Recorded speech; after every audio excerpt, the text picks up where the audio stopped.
हाय दोस्तों, कैसे? उम्मीद करता अच्छा होंगे। अल्हम्दुलिल्लाह मैं भी अच्छा हूँ। भाई आज बात करेंगे सर्बिया, हाउ टू अप्लाई, कैसे अप्लाई करें और A to Z प्रोसीजर बताऊँगा स्टार्ट से लेकर लास्ट तक के। शायद थोड़ी वीडियो बड़ी हो जाए, माफ़ी चाहता हूँ। A to Z बताऊँगा कि स्टार्ट से लेकर लास्ट तक क्या क्या चीज़ लगता है, कैसे अप्लाई करा जाता है, क्या क्या डॉक्यूमेंट्स आता है, किस किस चीज़ों का फेस करना पड़ता है आप लोगों को, कितना वेट करना पड़ता है, हर चीज़ के बारे में बात करेंगे इंशाल्लाह। चैनल पे फर्स्ट टाइम आए तो लाइक एंड सब्सक्राइब कर देना, आपका सपोर्ट मुझे चाहिए भाई। और फेसबुक पे देख रहे हैं, फॉलो कर लेना।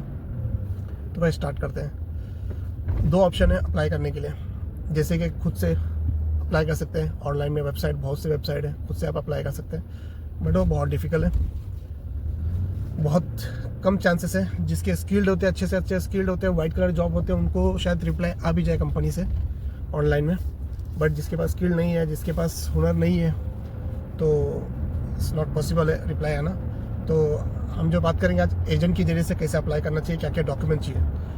तो ठीक है, जैसे कि यहाँ पर हम गए एजेंट के पास, कोई अच्छे कंसल्टेंट के पास। पहले ये सुन लो बात, कोई अच्छा कंसल्टेंट के पास जिस पे भरोसा हो, क्या मतलब हमेशा लास्ट तक के साथ देगा, बीच में भरोसा नहीं तोड़ेगा, पैसा लेके भाग नहीं जाएगा, कोई मुसीबत आएगा तो छोड़ नहीं देगा, लास्ट तक के प्रॉब्लम जब भी रहेगा बीच में आके खड़े रहने वाला, ऐसा एजेंट आपको चूज़ करना है। जो आपके होम कंट्री में हो, आप GCC में हो या कहीं भी हो, ऐसा एजेंट चूज़ करो जो आपका हमेशा साथ दे। तो आप गए, फर्स्ट मीटिंग ऑफिस में बात किए, विदाउट पासपोर्ट लेके गए तो भी ठीक है, नहीं लेके गए तो भी ठीक है। आपने गए एजेंट से बात किए, एजेंट से मिलके बात हुआ, कितना पैसा, अगर मोटी मोटी बात करता हूँ इंडिया से ही, चलो स्टार्ट करते हैं इंडिया से ही। आपने गए एजेंट से बैठ के बात की, 3 लाख 4 लाख 3.5 लाख जो भी पैसे में आपने डन किए, ठीक है। आपको कोई पैसा नहीं देना उस टाइम पे, सिर्फ एडवांस अगर मांगते तो देना, नहीं तो मत देना। आपको सिर्फ अप्लाई करते टाइम पे पूरी बात होने के बाद, और इस चीज़ का याद रखना, क्या जब मैं अप्लाई कर रहा हूँ, मेरा अगर काम खुदा ना खास्ता कुछ काम नहीं होता है, कुछ प्रॉब्लम हो जाता है, तो मुझे वापस पैसा मिलेगा तो कितना मिलेगा, ये हर चीज़ के बारे में बात करके कॉन्ट्रैक्ट कर लेके एग्रीमेंट बना लेना। तो अप्लाई करने से पहले ये सब चीज़ के लिए बात क्लियर कर लेना, ओके। तो जब अप्लाई करने के लिए बैठते हैं तो मैडम हो या सर हो, आपसे पूछते हैं आपका एज क्या है, उम्र क्या है, जो भी आपका क्लियर करने का। उसके बाद आप अप्लाई कर देते हैं और 24 से 48 घंटे में आपको आता है मेल कि आपको जो सामने की जो कंपनी जो आपको वर्क परमिट देने का राज़ी है, आपको जो जॉब देने के लिए राज़ी है, वहाँ से मेल आता है। क्या आपका जो पासपोर्ट कॉपी रहता है वो उनको भेजते हैं कंपनी में, सर्बिया में। तो सर्बिया कंपनी चेक करके आपको एक्सेप्ट करती है। अगर एक्सेप्ट करती है तो 24 से 48 घंटे के अंदर मेल आता है। उसके बाद आपको ऑफिस जाना है। मोटी मोटी बात बता रहा हूँ, 50,000 समझ लो, आपको 50,000 या 1 लाख रुपये आपको एडवांस देना है ऑफिस में कंसल्टेंट के पास, और वहाँ से चले आना है। उसके 1 से 1.5 महीने में, सुन लो बराबर, 1 से 1.5 महीने में आपको आता है ऑफर लेटर। उसके और 1 महीने बाद आता है कॉन्ट्रैक्ट लेटर। ये 2 आ गया। पहले 1 to 1.5 मंथ में आएगा कॉन्ट्रैक्ट लेटर, और उसके 1 महीना या 15 दिन में ही आ सकता है शायद, या 1 महीना आएगा कॉन्ट्रैक्ट लेटर। ये दोनों पेपर आ गया तकरीबन 2 से 2.5 महीने के अंदर, ओके ना भाई, 2 से 2.5 महीने के अंदर। और उसके बाद 1 से 1.5 महीने में आपको आ गया वर्क परमिट। ये तीनों पेपर आ गया। और दूसरी बात ये है, कहीं से बाहर से ज़रूर चेक करा लेना, चाहे आप अपने कंसल्टेंट पे जितना भी भरोसा करो, बाहर से चेक करा लेना। कुछ पे लगता है, कुछ पे करना पड़ता है बाहर कंसल्टेंट से, या कोई अच्छा जिसके पास जानकारी है चेक करवा लेना। या अगर तुम मुझसे चेक करवाना चाहते हो तो चेक करा सकते हैं, work permit, offer letter, contract letter, जो भी चेक कराना है करा सकते हैं। बट आपको उसके लिए कुछ पे करना पड़ेगा, क्योंकि मैं भी बाहर एक कतर में कंसल्टेंट्स के जरिए से चेक करवाता हूँ, ठीक है। उसके बाद आपका सारा documents, work permit, offer letter, contract letter आने के बाद आपका सारा डॉक्यूमेंट्स ऑनलाइन होता है सबमिशन एम्बेसी में।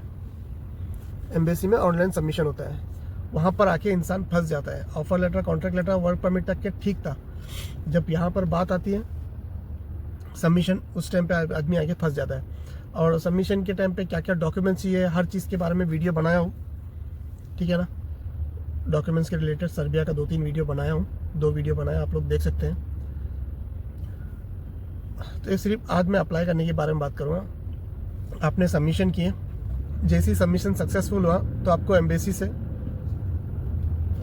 रिप्लाई मैसेज आ जाएगा, क्या आपका जो डॉक्यूमेंट्स है सक्सेसफुली हमारे पास पहुंच चुका है। तो उसके बाद 1 महीना, 2 महीना, 3 महीना, 4 महीना, 5 महीना, 6 महीना, शायद 7 या 8 महीना भी उतना नहीं लगता है, फिर भी मैं आपको बता रहा हूँ, जस्ट एक क्रॉसिंग क्या कभी हो जाता है। क्योंकि हो क्यों जा रहा है, पहले नहीं होता था। पहले 3 महीने में आपको कम से कम और ज़्यादा से ज़्यादा 3 महीना अप्रूवल आ ही जाता था। आज से 1.5 साल पहले की बात कर रहा हूँ मैं। अभी इस टाइम पे अगर 5 महीना 6 महीने में भी आ गया तो समझ लो लकी है आप। 5 महीने में अगर आ भी गया तो लकी है समझ लो आप। उससे अगर लेट हो रहा है तो फिर वो नॉर्मल चीज़ है, इस टाइम पे सर्बिया के लिए नॉर्मल चीज़ है। तो समझ लो सक्सेसफुली 100 में से 80% अभी भी अप्रूवल आ रहा है। 80% सर्बिया का अभी भी अप्रूवल आ रहा है 100 में से। समझ लो आपको सक्सेसफुल 6 महीना 7 महीना 5 महीना 8 महीने में आपको अप्रूवल आ गया तो आपको पासपोर्ट लेके जाना। एक डेट मिलेगा आफ्टर अप्रूवल, आपको मेल आएगा, वो मेल पे एक डेट दिया जाएगा, वो डेट पे आपको पासपोर्ट लेके आएगा, एम्बेसी देना है। पासपोर्ट जाके जब एम्बेसी देते हैं उस टाइम पे आपको थोड़ा बहुत सवाल जवाब करते हैं। आपका डॉक्यूमेंट्स तो ऑलरेडी उनके पास होता है, बस आपसे सवाल जवाब करते हैं। आपको कंपनी का नाम क्या है, वर्क परमिट के रिलेटेड, काम के रिलेटेड ही पूछते हैं और कुछ नहीं पूछते। डरो मत, छोटा मोटा सवाल है। आपका जो कंपनी काम पे जा रहे हो कंपनी का नाम क्या है, काम की ड्यूटी आवर्स क्या है, कितने घंटे ड्यूटी है, वीकली कितनी छुट्टी है, कितने आवर्स वीकली काम करोगे, 40 घंटे 45 आवर्स, कितने घंटे काम करोगे आप, उसके रिलेटेड पूछते हैं। आपका अकोमोडेशन, आपका फूड के रिलेटेड पूछते हैं, बस ओके, ज़्यादा कुछ नहीं। और वहाँ का वेदर के बारे में पूछते हैं। आप इंडियन हो, आप पाकिस्तानी हो, आप नेपाली हो, जो भी हो, बट आपका कंट्री का वेदर और सर्बिया का वेदर बहुत डिफरेंट है। तो आप सिंपल से आप बोले ना, कोई प्रॉब्लम नहीं, मैं एक्सेप्ट कर लूँगा, मुझे आदत है। ठंडा वेदर में मुझे मैनेज करना मुझे आदत है। जो भी सिंपल से जवाब देके आप ख़त्म करना, कोई बड़ी बात नहीं है, छोटा मोटा इंग्लिश आएगा, अब इजीली आप रिप्लाई कर सकते हो। कोई बड़ा कोई हार्ड कंटिन्यू वर्ड नहीं पूछा जाएगा आपसे। तो उसके बाद आपको पासपोर्ट जमा करना है और वापस आ जाना है अपने घर पे। और दूसरी बात, इसको ऑनलाइन भी पासपोर्ट, ऑनलाइन यानी मतलब कुरियर के जरिए से भी आप पासपोर्ट भेज सकते हैं, ओके। बट मैं बोलूँगा बेटर रहेगा आप डायरेक्टली इनडायरेक्टली पासपोर्ट लेके एम्बेसी जाओ। उसे एक बहुत अच्छा चीज़ ये है, आप face to face embassy face करते हो और सवाल जवाब करते हो। आप कुरियर करके पासपोर्ट भेजेंगे तो एक इम्प्रेशन नहीं होता है जो चीज़ होना चाहिए।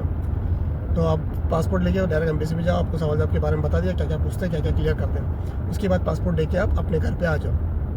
और देन मई भी 45 to 60 डेज़ में आपको मेल आएगा ही आएगा इंशाल्लाह, क्योंकि वीज़ा स्टैंपिंग होने के लिए ज़्यादा टाइम नहीं लगता है। 45 to 60 डेज़ के अंदर आपको वीज़ा आ जाएगा, आपको मेल आएगा। उसके बाद आपको जाना है, पासपोर्ट लेके आना है, आपका तैयारी करना है निकलने के लिए। 180 डेज़ का वीज़ा लगता है उसमें, 180 डेज़ का वीज़ा लगता है। आप कोशिश करना आफ्टर वीज़ा आप जितनी जल्दी हो सके आप निकल जाओ, टिकट डालो और निकल जाओ सर्बिया के लिए। और सर्बिया पहुँचोगे तो चाहे आप अपनी होम कंट्री एयरपोर्ट से भी थोड़ा बहुत सवाल जवाब करेंगे, और सर्बिया एयरपोर्ट पे पहुँचोगे वहाँ भी सबको सवाल जवाब करेंगे। वो आपको क्लियर करना है, वहाँ से बाहर जाना है। आपका कंपनी का आदमी या आपका रिलेशन जो भी वहाँ पर है वो आपको लेने के लिए आएंगे, वहाँ पर लेके जाएंगे आपको अकोमोडेशन पे, लेके आके एक दिन आप अकोमोडेशन पे रहेंगे। नेक्स्ट डे आपको कंपनी का कोई एम्प्लॉयर आएगा या आपको कंपनी लेके जाया जाएगा, वहाँ से आपको लेके जाएंगे, मेडिकल करेंगे। मेडिकल का रिपोर्ट पॉजिटिव आएगा तो आप नेक्स्ट डे से आपका जॉब स्टार्ट कर सकते हैं। और याद रखना, आपका वीज़ा ख़त्म होने से पहले ही आपको TRC अप्लाई करना है।